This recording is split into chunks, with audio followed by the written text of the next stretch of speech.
ఒకటి హృదయం వాడి దృష్టికి యథార్థంగా కనబడుతుంట.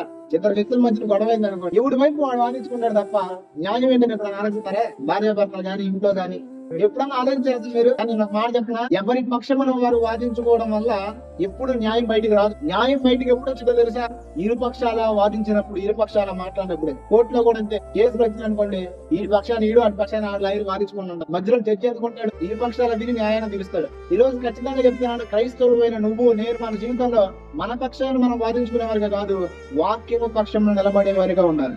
ఎవరైతే వాక్యాన్ని పరిశీలనగా చదువుతారో, ఎవరైతే వాక్యాన్ని పరిశీలించే వారికి ఉంటారో, ఎవరైతే వాక్యాన్ని ధ్యానం చేస్తారో, నేను చెప్తున్నాను ఖచ్చితంగా వారి జీవితాలు సరిచేయబడతాయి, సరి అయిన మార్గంలో వెళ్తారు.